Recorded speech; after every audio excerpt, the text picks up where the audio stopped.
A Organização Mundial de Saúde estima que o consumo global de álcool deve aumentar em 10 anos. Por que essa estimativa de aumento? Quais os riscos do consumo de álcool para a saúde? Quais os tratamentos disponíveis para tratar o alcoolismo? E por que os grupos de apoio são fundamentais para quem está em tratamento? Para falar sobre tudo isso, eu recebo o clínico geral Último Libânio e Raquel Januzzi, que é coordenadora de projetos de um serviço de acolhimento institucional. Mais uma vez, obrigada por terem vindo, queridos. Eu que agradeço. Um assunto... Tem um tempo, você já veio aqui, né? Vocês dois já vieram aqui, né? A minha primeira vez. Sua primeira vez, vocês dois? Sim. É porque eu já recebi um último aqui, mas eu achei que tinha sido o último. Você é o primeiro, então. Pois é. Não é o último, é o primeiro. Isso. E o seu sobrenome, eu acho que alguém há pouco tempo veio com esse seu sobrenome aqui, porque não me é estranho. Mas que bom, primeira vez que vocês vêm, muito bem-vindos. Obrigada. E realmente é um assunto muito sério. E como a gente vê, a estimativa é aterrorizante, né? Um aumento enorme. A que vocês atribuem essa perspectiva de aumento tão grande do número de pessoas dependentes do álcool? O álcool é uma droga muito fácil de ser, ela está muito disponível, um custo relativamente baixo, né? E há um incentivo, né? Se ia fazer com álcool, o que foi feito com o cigarro, por exemplo, Exatamente. algumas restrições de propaganda. Então, nós estamos muito preocupados, porque o álcool é a substância psicoativa mais consumida no mundo. E os nossos jovens estão consumindo bastante, isso nos preocupa bastante, certo? É verdade, a gente vê que as mulheres também, né, as meninas novas aumentaram muito o consumo de álcool. Vem agora a cerveja artesanal, que vem com uma cara de uma coisa bacana.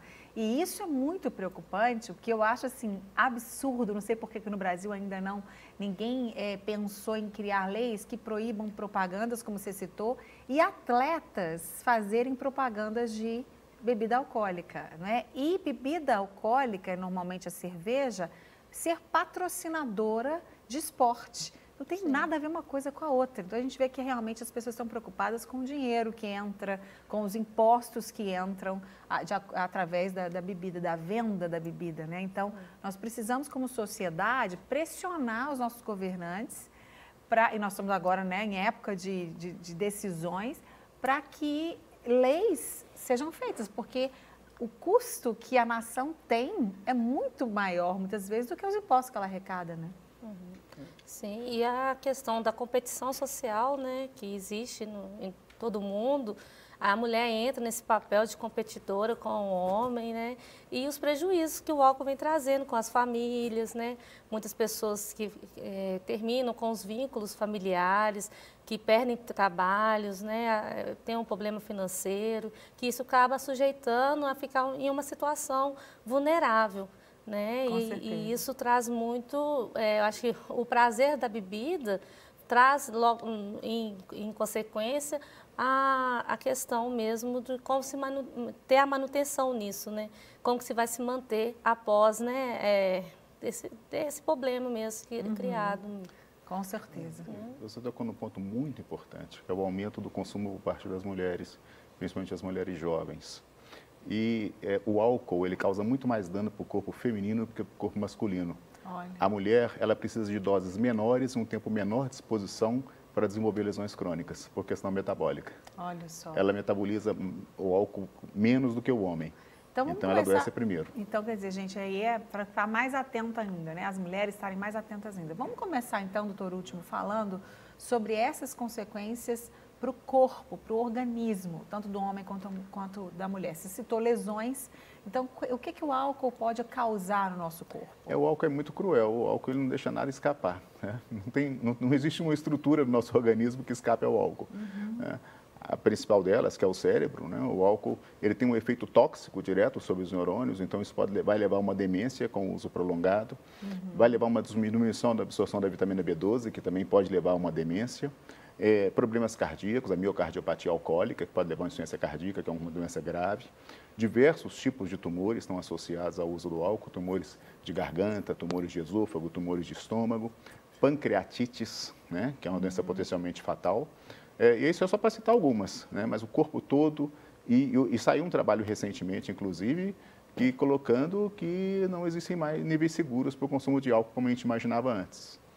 É um trabalho recente e que isso acho que vai ser uma coisa que a gente tem que pensar com muito carinho nisso. É verdade, tem que pensar e falar, né, o máximo possível sobre esse assunto. A gente vai conversar mais ainda sobre esse assunto, claro, mas a gente vai assistir um VT agora que fala aquela relação entre álcool e direção, que é uma combinação terrível, mortal.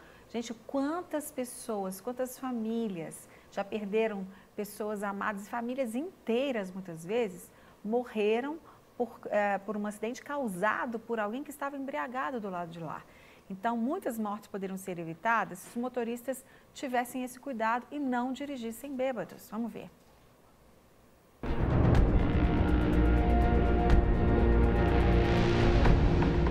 Um motorista bêbado atropela e mata um ciclista. Um jovem embriagado assume o volante, bate em outro carro e mata várias pessoas de uma mesma família. Uma mulher bebe e dirige, sobe na calçada com o carro e mata várias pessoas.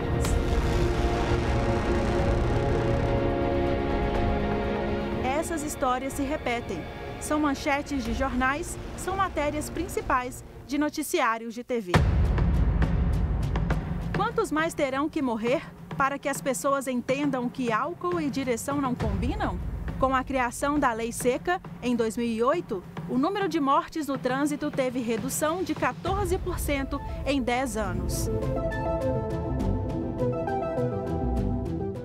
Mas ainda é preciso mais conscientização dos motoristas. Estudos já comprovaram que apenas uma dose de álcool pode afetar as habilidades de dirigir. Neste ano, foi sancionada uma lei que prevê pena mais dura para motoristas embriagados que causarem acidentes com morte. Antes, quem dirigia bêbado e matava podia pegar de 2 a 4 anos de prisão. Mas muitas vezes essa pena branda era convertida em serviços à comunidade. Com a nova lei, a pena sobe para 5 a 8 anos de prisão. E quem pegar a pena máxima vai para a cadeia em regime fechado. Que a mudança na legislação de trânsito coíba ainda mais a mistura álcool e direção e salve mais vidas.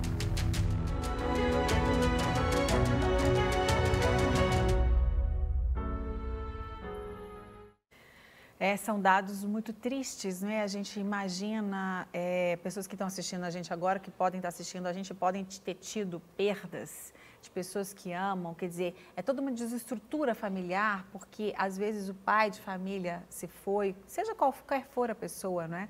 Mas a desestrutura familiar é muito grande, as consequências são muito grandes, né? Infelizmente, as pessoas elas não têm esse bom senso que a gente viu na matéria da Bárbara. A gente vê que as pessoas não deveriam ter. Hoje em dia, algumas pessoas até vão para os bares, e Belo Horizonte, infelizmente, é considerada a capital nacional dos barzinhos, né? Infelizmente, é um título que a gente não gostaria de ter, mas as pessoas vão muito para os bares, hoje em dia até usam táxi e Uber, porque tem um pouco de consciência. Alguns têm, mas infelizmente a maioria ainda não tem, né? E tem um detalhe, né? Às vezes ele vai de táxi, de Uber, é importante, já que ele vai beber, só que isso não quer dizer também que ele possa também beber em excesso por causa disso, né? Exatamente. Às vezes ele está até pensando em não causar um acidente ou não... mas o acidente, ele já está causando no corpo dele, né? Isso é. E agora um dado muito interessante que eu achei nessa matéria, duas coisas importantes. 14% parece que é pouco, mas uma vida que a gente consegue preservar já é muito. Com certeza. Agora, 14% é um número tímido. A gente tem que aumentar esse número. Sim. Mas uma vida que a gente consegue preservar já é um grande feito, porque a vida não tem preço. Com certeza. E outro dado muito importante também é essa questão de uma dose já aumenta em 1,5 vezes o risco de acidente, 2 doses aumentam em 2 vezes, isso é progressão geométrica. À medida que a pessoa vai bebendo, o risco vai só aumentando. Não existe nível seguro para álcool e direção. Com certeza não. A gente depois, no próximo bloco, a gente vai conversar mais sobre isso. A gente vai falar sobre tratamento, as pessoas que precisam reconhecer que precisam de ajuda, porque, infelizmente, muitas pessoas acham que bebem socialmente, mas não entenderam ainda que elas são alcoólatras, que elas estão dependentes da bebida, né? E eu acho também que mesmo a lei tendo já dado uma apertada, ainda é muito pouco. a gente precisa pressionar as autoridades para que as leis piorem ainda mais, né? Porque a gente vê em outros países que se uma pessoa provoca um acidente com morte, ela já vai para a cadeia, ela não sai dali. Ela não tem essa coisa de pagar uma fiança e esperar o julgamento em liberdade. Ela vai presa e ela fica 5, 8 anos presa, ela fica 20, 30 anos presa, porque ela causou a morte de alguém por uma grande responsabilidade. Né? Então, a gente precisa pressionar e a gente está fazendo aqui o nosso papel de formiguinha para a conscientização de todos nós cidadãos e todos nós que amamos a vida, não é? Hoje falaremos um pouquinho sobre o álcool na gravidez. O álcool é droga psicoativa, portanto pode causar dependência. A biodisponibilidade de álcool no organismo da mulher é 2 vezes maior do que no organismo do homem. Isso pode ser causa de doenças mais frequentes na mulher do que no homem. O álcool, quando usado por gestantes, pode causar prematuridade, restrição ao crescimento fetal, infecções com sequelas neurológicas e sequelas respiratórias, além de malformações. O álcool, ele usado apenas uma dose por semana, já pode ser causa de dano neurológico, de retardo mental, de distúrbios neurológicos no feto. Sem dúvida, o álcool é a causa mais relevante de retardo mental e teratogenia no mundo ocidental. A síndrome do alcoolismo fetal é a expressão mais grave do alcoolismo na gravidez e pode causar malformações da face do bebê, restringimento ao crescimento e sequelas neurológicas de diversos níveis e afetando o aprendizado, afetando a cognição, afetando a concentração e diversos níveis neurológicos desses bebês. Mamães, abstenham-se do uso de álcool. Isso mesmo. Muito obrigada, doutor Talvanes, pelas informações. A gente, como você chegou agora, ligou a sua TV agora, percebeu, nós estamos falando no programa de hoje sobre o alcoolismo. Eu estou recebendo o clínico geral Último Libânio e a Raquel Januzzi, que é coordenadora de projetos de um serviço de acolhimento institucional. Já conversamos no primeiro bloco um pouquinho sobre o que o álcool pode causar no nosso organismo, e são diversas doenças. O doutor Último nem falou todas, falou só algumas, né, doutor Último? Agora, eu gostaria que a gente falasse um pouquinho sobre os tratamentos, porque existem pessoas, como eu comentei antes da gente ir para a cozinha, né, que tem pessoas que dizem, eu bebo socialmente, mas essas pessoas, muitas delas, não perceberam ainda que elas são dependentes já do álcool, elas não conseguem ficar um dia sequer sem beber. Qual que é o primeiro passo? O primeiro passo para o tratamento é a pessoa realmente reconhecer que ela precisa de ajuda? Na minha opinião, sim. Se o próprio paciente não reconhecer, a gente não chega a lugar nenhum. Mas é muito importante a atuação da família. São poucas as vezes que o paciente me procura falando assim, olha, eu tenho um problema com a bebida. Geralmente ele é levado por alguém. Né? E esse suporte, esse apoio da família é muito importante.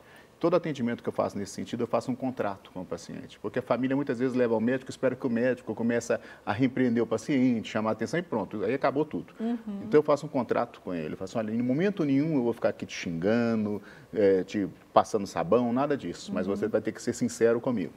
E geralmente dá certo. Sabe? Aí nós vamos precisar, aí uma questão interdisciplinar, a gente precisa de profissionais de saúde mental, profissionais da área social, profissionais da área de saúde mental e para o paciente ter toda a assistência. Tratamentos não medicamentosos e não farmacológicos e às vezes a gente é necessário um tratamento farmacológico muitas das vezes também. Com certeza. Raquel, a doutora Último acabou de citar, né? A questão social e você participa desse grupo, um grupo de apoio. Qual a importância dos grupos de apoio nesse momento? A gente tem alguns conhecidos, né, no Brasil e a gente sabe que muitas pessoas participam desses grupos até para sempre. Sim. A pessoa ela vai lutar contra algo durante toda a vida dela, né? Muitas vezes, não sempre, graças a Deus. Alguns são totalmente libertos e livres, né? Como esses grupos funcionam e por que eles são tão importantes? Então, esses grupos eles são assim, motivadores até mesmo para o abandono mesmo do uso abusivo do álcool, né, para a manutenção né? Igual como você citou, muitos precisam dessa manutenção por longo da vida, né? Às vezes foi tão traumático, tão arrebatador o abuso do álcool que deixou sequelas, que precisa de ter manutenção, né?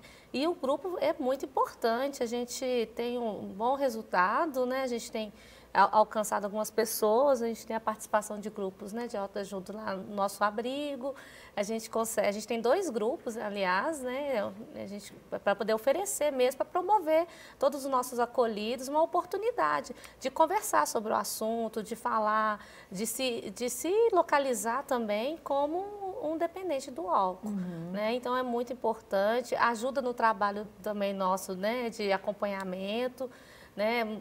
Traz para a gente também, como profissionais da área, também uma motivação para a gente poder apostar que é possível, né? Só que a pessoa tem que querer se reconhecer e se responsabilizar pelas consequências que o álcool traz na vida dela. É verdade. São consequências, né, como a gente já citou também no bloco anterior, consequências múltiplas. Assim como precisa de uma equipe multidisciplinar, interdisciplinar para tratar, as consequências são múltiplas. A gente citou a saúde própria, a gente citou causa a morte de outras pessoas através do trânsito, da violência doméstica, né? A gente sabe disso, que muitas famílias são destruídas e muitos homens, a maioria homens, mulheres também, mas a maioria homens matam mulheres, matam filhos até quando estão sob efeito de álcool. A gente sabe que muitos moradores de rua hoje, eles foram pessoas que tiveram suas casas, profissões, mas o álcool veio, atrapalhou tudo, eles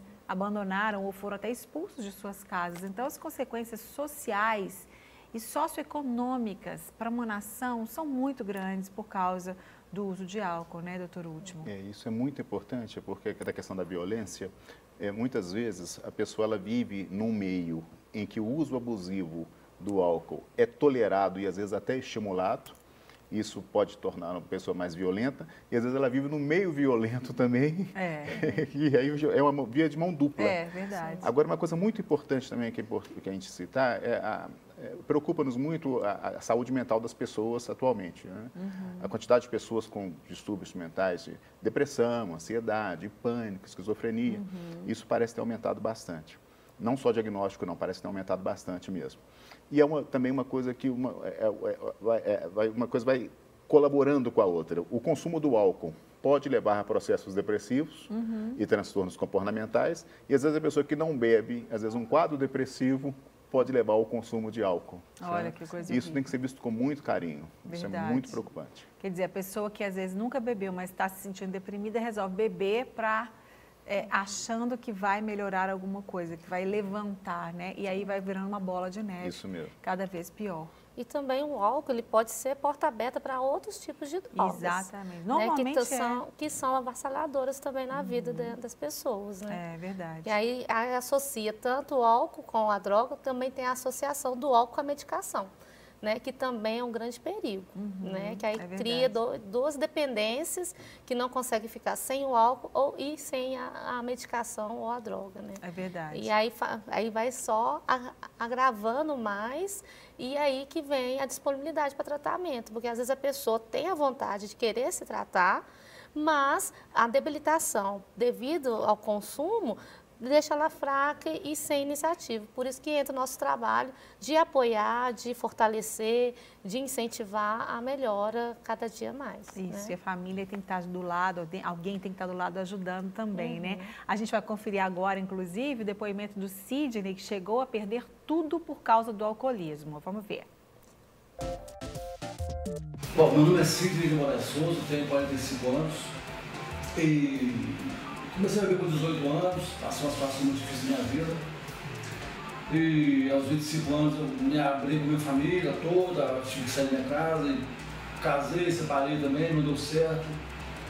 Aí me separei da minha esposa e perdi minha dignidade, meu respeito próprio, fui para São Paulo e tentando organizar minha vida de novo. Piorou mais a situação ainda, que me afundei mais no álcool, passei a dormir na rua, tudo como fosse mendigo mesmo. Ali eu me entreguei ao álcool mesmo, achei que não tinha mais como eu me resgatar. E eu consegui, aí, com muita força da assistência social em São Paulo, entrar em contato com minha família, que depois de 10 anos, vendo que eu estava me destruindo na rua e consegui dar um contato com o Belo Horizonte, eu consegui me resgatar, me trouxe com minha família, aí, com o apoio da minha família, com o apoio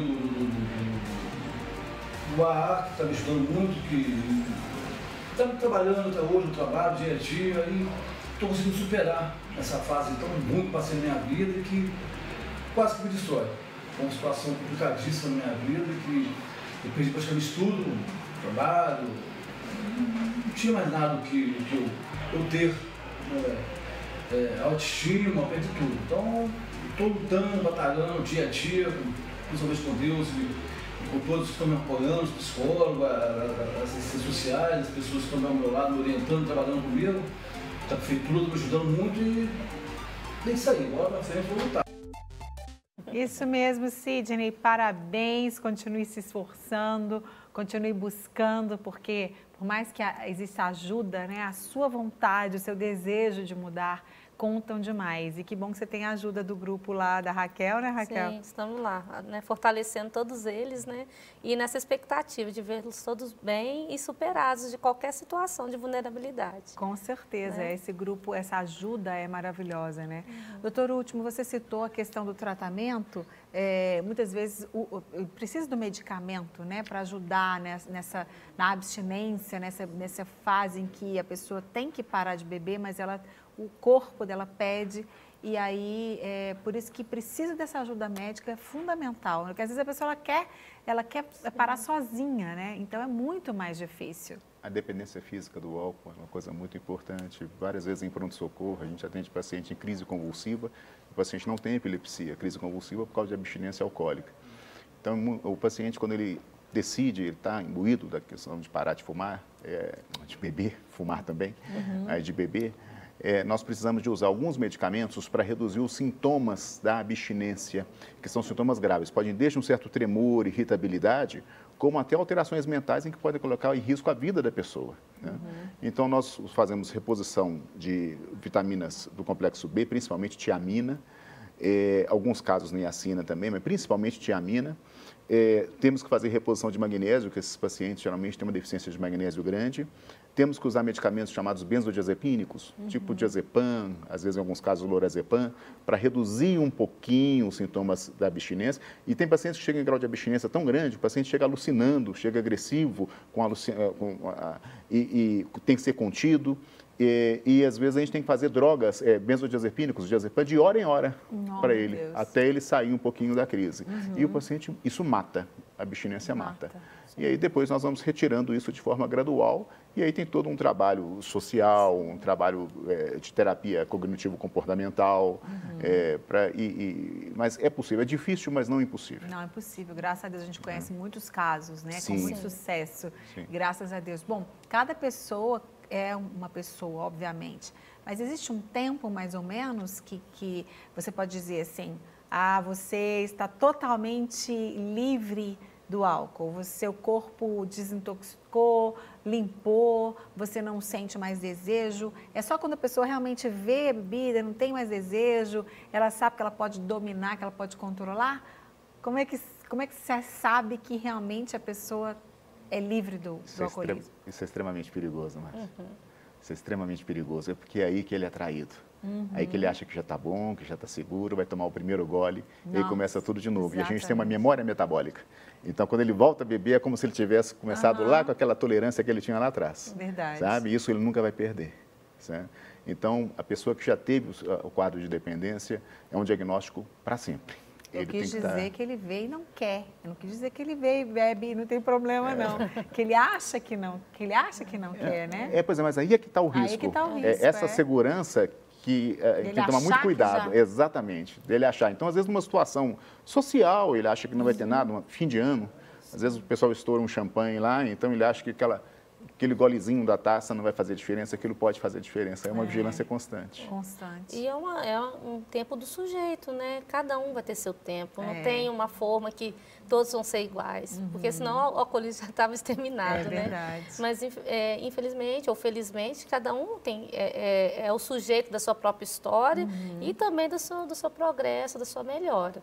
Né? E tem os fatores também que pode colaborar tanto para poder diminuir a dependência, quanto também provocar a dependência, né? Que são os fatores emocionais, os sociais, né? Os econômicos, né? Uma preocupação, uma alegria, isso tudo isso vai do sujeito, ele que vai ter que ter a balancinha dele de colocar o que vai startar a vontade de beber ou não, né? E o ideal é que a pessoa, ela comece, ela interrompa rápido, né? Por exemplo, ela começou a beber, igual eu recebo muitos pedidos de oração, de aconselhamento, as pessoas falam, olha, meu marido nunca bebeu, aí ficou desempregado, não está conseguindo emprego, começou a beber. Então, começou a beber, na hora tenta ajudar, tenta trazer exatamente para um grupo. A gente tem nas igrejas, nas comunidades, muitos grupos, células, grupos, e os grupos de apoio específicos traga a pessoa, porque às vezes a pessoa diz, não, está tudo bem, ele só começou a beber, mas ele não é ainda um alcoólatra. Sim. Quer dizer, o quanto antes você interromper esse processo, mais fácil não é, de se tratar. Essa transição, quando o rosa vira vermelho, é muito difícil da gente detectar. Então, quando vê, a pessoa o rosa já virou vermelho. Então, tem que tomar muito cuidado com isso. E aquele senhor, no depoimento dele, me fez lembrar de um paciente que eu atendi há muitos anos. Ele foi levado pelo genro para atendimento. Hoje ele está abstêmio há muitos anos. Resgatou a família. Ai, graças a Deus. Porque a família toda tinha abandonado. O genro é uma das coisas que... Isso faz muitos anos, eu não me esqueço disso. Lindo mesmo, né? Que bom. E esse é o papel da família, né? O papel da família realmente porque tem muita acusação, tem aquele período, né, de briga, você tem que parar com isso e tal, que é natural, porque todo mundo quer dar uma sacudida no outro, né?